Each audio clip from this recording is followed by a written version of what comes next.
कड़कड़ाती सर्दी, तालाब के किनारे मिट्टी का छोटा सा घर। दीवारों की दरारों से ठंडी हवा अंदर घुस रही है।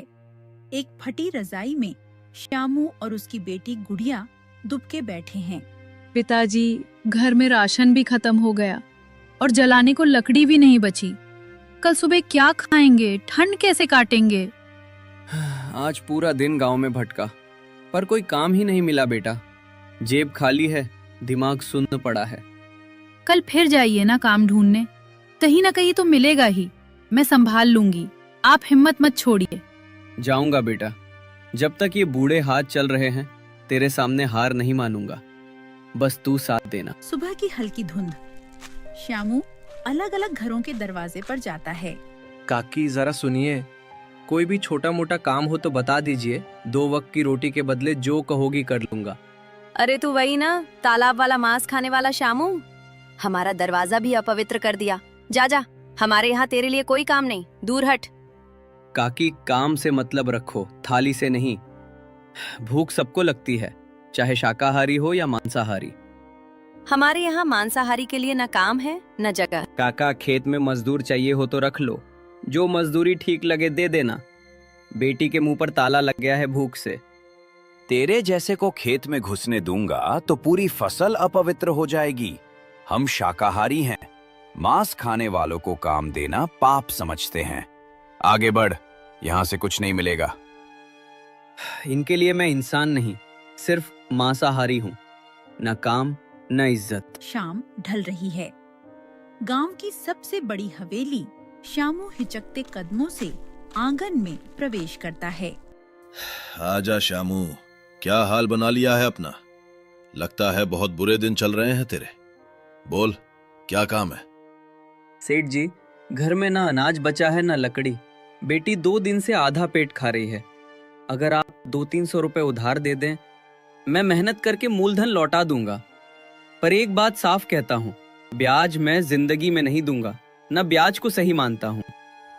वाह रे, जेब में फूटी कौड़ी नहीं और बातें उसूलों की। बिना ब्याज के रुपए दूंगा तो मेरा क्या फायदा? मैं कोई धर्मशाला चलाता हूं क्या? फायदा ये होगा सेठ जी कि एक मजबूर की जान बच जाएगी। आपकी तिजोरी से कुछ नहीं घटेगा, पर मेरे घर का चूल्हा जल उठेगा। ऊपर से जब दूंगा अपनी खुशी से दूंगा, पर उसे ब्याज नहीं कहूंगा। ठीक है, मान लेते हैं तू ब्याज नहीं देगा, पर मैं भी सेठ हूं, मुफ्त में दया नहीं बेचता। तेरे लिए एक अलग तरह की शर्त है मेरे पास। कैसी शर्त सेठ जी? सीधी बोलिए, घुमा फिरा कर नहीं समझता मैं। अभी जो रुपए मांगे हैं पूरे दे दूंगा, न ब्याज न कुछ और। लेकिन अगर 1 महीने के अंदर अंदर तूने पैसा वापस नहीं किया तो बदले में तेरी बेटी का ब्याह मुझसे होगा। क्या? मेरी बेटी आपसे? सेठ जी, आप उसकी बाप की उम्र के हैं। लड़की कोई कर्ज की रसीद नहीं होती जो पैसे के बदले थमा दी जाए। ये कैसी बात कर रहे हैं आप? अरे मना कर दे, कौन जबरदस्ती कर रहा हूं? बिना रुपए के भी रह सकता है तू। भूख और ठंड से दोनों की जान जाती है तो जाए। मैं तो बस सौदा रख रहा हूं। एक तरफ रुपए, दूसरी तरफ तेरी बेटी। चुनना तुझे है। गरीब के लिए हमेशा 2 बुराइयां ही बचती है सेठ जी, एक आज की भूख, दूसरी कल का डर। ठीक है, रुपए दे दीजिए। 1 महीना मेरी जान पर भारी रहेगा, पर मैं जान लगाकर पैसे लौटाऊंगा। अपनी बेटी को आपके हवाले नहीं होने दूंगा। बस यही सुनना था। ये ले रुपए और ये कागज, इसमें तारीख लिखी है 1 महीना। इसके बाद या पैसा या रात। चूल्हे पर दाल छड़ी है, लकड़ियां सुलग रही हैं। घर में महीनों बाद रसोई की महक है, पर श्यामू के चेहरे पर चिंता साफ दिखती है। पिताजी, आज तो लग रहा है जैसे कोई त्योहार आ गया हो। अनाज भी आ गया, लकड़ियां भी, चूल्हा भी जल रहा है। आपने तो कमाल कर दिया सच में। सामान आ गया है बेटा, पर इसकी कीमत इतनी भारी है कि सीना दबा जा रहा है। आज जो रोटी हम खा रहे हैं ना, उसके बदले मैंने तेरी पूरी जिंदगी दांव पर लगा दी है। और ये बात बताने से पहले ही मैं खुद से शर्मिंदा हूँ। आप ये कैसी बातें कर रहे हैं पिताजी? साफ साफ बोलिए ना, ये रुपए किस शर्त पर मिले हैं? आप मुझसे कुछ छुपाएंगे तो मैं और डर जाऊंगी। सेठ धनी राम के पास गया था, ब्याज से मना कर दिया तो बोला ठीक है, बिना ब्याज के रुपए दूंगा, पर अगर 1 महीने में लौटा ना पाया तो बदले में तेरी बेटी से शादी करूंगा। मैंने लाख मना किया, पर पेट की आग और ठंड ने मेरा मुंह बंद कर दिया। मतलब आज हमने भूख से जान बचाई और 1 महीने बाद मेरी जान की बारी आएगी। मैं जानती हूँ आप मजबूर थे, पर अब हमें भी मजबूरी का जवाब बनना पड़ेगा। रोने से कुछ नहीं होगा पिताजी, रास्ता ढूंढना पड़ेगा। रास्ता? तेरे सामने साफ साफ कह रहा हूं, न गांव वाले काम देते हैं, न खेत में घुसने देते हैं। 1 महीना पलक झपकते निकल जाएगा और पैसा इतना बड़ा है कि अकेले मेरे बस की बात नहीं। पिताजी, आप हमेशा कहते थे कि माँ के हाथ से सीखा हुआ आपका मटन गांव में सबसे अच्छा प्लानता है। आपने ही तो बताया था कि जब मेले में आप मटन बनाते थे, लोग उंगलियां चाटते रह जाते थे। क्यों ना हम वही मटन बेचें? इस गांव में जहां लोग मुझे छूने से कतराते हैं, वहां मेरे ठेले से मटन की प्लेट उठाएंगे? नहीं, यहाँ नहीं। पास वाला राजपुरा याद है ना, जहाँ मेलों में मटन कबाब सब खुलकर बिकता है। वहाँ लोग मांसाहारी हैं, उन्हें स्वाद की कद्र है, जात पात की नहीं। सेठ से जो रुपए लाए हैं, उनका थोड़ा हिस्सा ठेला, बर्तन और शुरू का माल खरीदने में लगाइए। अगर किस्मत ने साथ दिया तो कर्ज भी उतर जाएगा और हमारी इज्जत भी बच जाएगी। तू छोटी है पर बहुत समझदार है गुड़िया, सही कह रही है।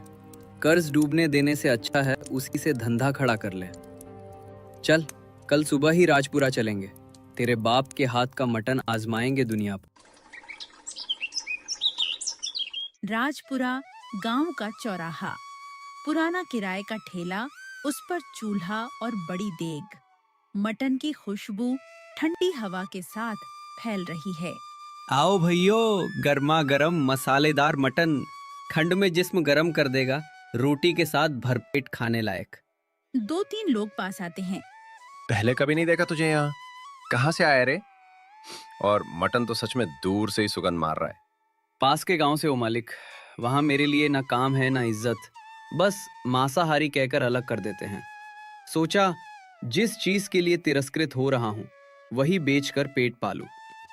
एक प्लेट चख लीजिए, अच्छा ना लगे तो पैसे मत देना।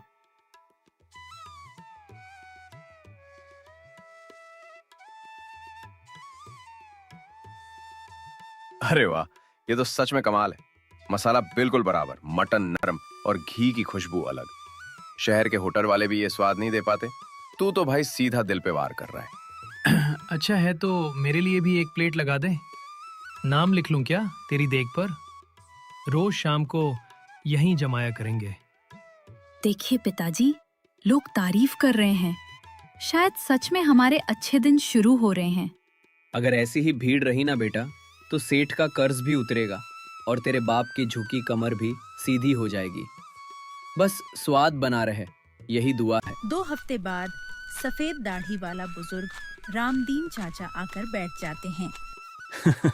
बेटा, तेरे हाथ का मटन तो पूरे गांव में चर्चा का विषय बन गया है। आज सोचा खुद चख लूं कि लोग फिजूल में तारीफ कर रहे हैं या सच में हुनर है।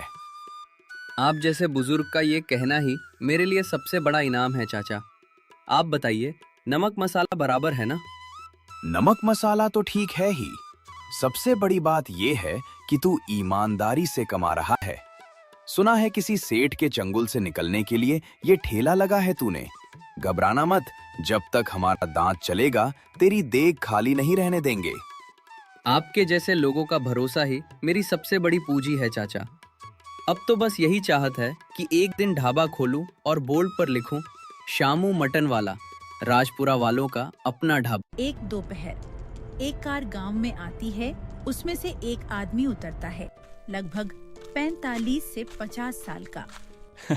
भाई, 1 प्लेट गर्मा गर्म मटन देना जरा। सफर लंबा था, पेट भी खाली है और तेरी देग की खुशबू ने तो और भूखा कर दिया है।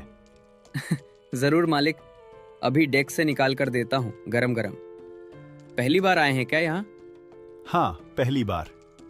पर खुशबू कुछ जानी पहचानी सी लगी, इसलिए रुक गया। विजय प्लेट लेकर एक तरफ खड़ा होता है। पहला कौर मुंह में डालते ही जैसे कहीं खो जाता है। ये तो बिल्कुल माँ के हाथ वाला स्वाद है। हाँ, वही मसाला, वही देग की खुशबू। कमला माँ के बाद ऐसा मटन तो कभी नहीं खाया। साहब, अगर मटन में कुछ कमी लगे हो तो बताइए। नमक मसाला कम ज्यादा हो गया हो तो मैं पिताजी को अभी बोल दूं। नहीं बिटिया, कमी नहीं, ज्यादा है। प्यार की, यादों की। बस एक बात पूछनी है तुम्हारे पिता से, अगर बुरा ना माने तो। भाई, नाम क्या है तुम्हारा और किस गांव के हो? नाम शामू है। लोग अब शामू मटन वाला कह देते हैं। तालाब किनारे वाले गांव से आता हूं। वहां न काम मिला न इज्जत, तो यहाँ ठेला लगा लिया। और तुम्हारी माँ का नाम क्या था और पिता का? माँ का नाम था कमला और बापू का भोला। दोनों अब इस दुनिया में नहीं हैं। पर आपको ये सब क्यों जानना है? क्योंकि कमला और भोला मेरे भी माँ बाप थे। मैं विजय हूं, तेरा बड़ा भाई, जिसे तूने शायद बचपन में भगवान के पास समझकर भुला दिया होगा। भैया, पर माँ तो कहती थी मेरा एक भाई था जो बचपन में ही मर गया। तो फिर आप? मरा नहीं था रे श्यामा। अकाल में मजबूरी में मुझे एक शहर वाले व्यापारी के साथ भेज दिया गया। तू छोटा था, इसलिए तुझे सच नहीं बताया गया। बाकी बात तेरे घर चलकर बताता हूं, यहां भीड़ है। आज की रात हम भाइयों की होगी। श्यामू शुरू से अंत तक सेठ वाला किस्सा, ठेला, राजपुरा सब बता देता है। मतलब आधा से ज्यादा कर्ज तू अपने दम पर उतार चुका है, बस थोड़ा हिस्सा बचा है। अब आगे की चिंता छोड़ दे। कल सुबह सेठ के पास हम दोनों चलेंगे। उसका पैसा मैं चुका दूंगा और उसके बाद उसकी हिम्मत नहीं होगी किसी और गरीब की बेटी को कागज के सहारे बंधक बनाने की। तो अब मुझे उस सेठ से शादी नहीं करनी पड़ेगी ना चाचा? कभी नहीं बेटा। जब तक तेरे सिर पर बाप और चाचा दोनों का हाथ है, कोई भी सेठ तुझे सौदे की चीज समझने की हिम्मत नहीं करेगा। अगली सुबह बिना बुलाए ही सेठ धनीराम तालाब वाले घर पर आ धमकता है। ओ शामू, बाहर निकल रे। आज तेरे इम्तिहान का आखिरी दिन है। 1 महीना पूरा हो चुका है। अब या तो मेरे रुपए मेरी हथेली पर रख दे या तेरी बेटी को मेरी दहलीज पर पहुंचा दे। आज मैं खाली हाथ वापस नहीं जाऊंगा, ये तुझे भी पता है। सेठ जी, मानता हूं कि अभी तक पूरे पैसे नहीं जुटा पाया, पर आधे से ज्यादा रकम मेरे पास तैयार है। अगर आप 2 हफ्ते और की मोहलत दे दे तो मैं आपका सारा पैसा ईमानदारी से लौटा दूंगा। बस मेरी बेटी को इस सौदे से अलग रखिए। मुझे तेरे बहाने नहीं सुनने। मुझे तो बस ये कागज दिख रहा है जिस पर तेरी अपनी साइन है कि 1 महीने में पैसा नहीं लौटा तो बेटी मेरी। अदालत भी यही मानेगी कि तूने अपनी मर्जी से साइन किए। अब पीछे हटकर दया की भीख मांगने का कोई मतलब नहीं। सेठ जी, पहले ये तो जान लीजिए कि किसी की भूख और ठंड का फायदा उठाकर उससे करवाए गए साइन को कानून में मजबूरी की साइन कहते हैं, सौदा नहीं। और रही बात पैसों की, तो आपका मूलधन अब किसी की जिंदगी और इज्जत के बदले में नहीं, सीधे आपके हाथ में नकद जाएगा। गिन लीजिए, जितना पैसा आपने दिया था उतना ही है, न 1 रुपया कम न ज्यादा। आपने खुद कहा था ब्याज नहीं लोगे, तो अब ये मूलधन लेके हमारा पीछा छोड़िए। तू आखिर है कौन जो ये गरीब मटन वाले का इतना बड़ा कर्ज यूं ही उतार रहा है? कल तक ये मेरे सामने गिड़गिड़ा रहा था और आज तेरे साथ खड़ा हो गया। ये सब क्या खेल चल रहा है यहाँ? मैं इसका बड़ा भाई हूँ, जो सालों पहले तुम्हारे जैसे ही लालचियों की वजह से घर से बिछड़ गया था और अब मेहनत करके इतना कमा लिया है कि अपने भाई की इज्जत को पैसे की कमी के आगे गिरने नहीं दूंगा। कर्ज अब चुक चुका है और अगर आज के बाद तुमने किसी भी गरीब की बेटी पर कागज के दम पर हक जताने की कोशिश की, तो इस बार मुकाबला झोपड़ी में नहीं, थाने, अदालत और अखबारों में होगा, जहां तेरी हवेली की हर ईंट का हिसाब पूछा जाएगा। धनीराम चुपचाप थैला लेकर लौट जाता है। कुछ महीने बाद राजपुरा चौराहे पर अब पक्की दुकान है। बोर्ड पर लिखा है श्यामू दा ढाबा मटन स्पेशल। देख श्यामा, ठेले से शुरू हुआ सफर अब ढाबे तक पहुंच गया। मेज, कुर्सी, बोर्ड, भीड़ सब बता रहे हैं कि तेरा हुनर लोगों ने अपना लिया है। बस अब मेहनत और ईमानदारी बनाए रखना, आगे और भी बढ़ सकता है ये नाम। ये ढाबा सिर्फ मेरा नहीं भैया, गुड़िया की अकल, आपकी मदद और मेरे हाथ, तीनों की कमाई है। सोचा भी नहीं था कि कभी अपना नाम लिखेगा बोर्ड पर, शामू दा ढाबा। कभी कभी सबसे कड़वी ठंड, सबसे गहरे जख्म और सबसे बड़ी तन्हाई मिलकर इंसान को वहां पहुंचा देती है जहां उसका हक होता है, बशर्ते वो हार न माने, अपने हुनर और अपने लोगों पर भरोसा बनाए रखे।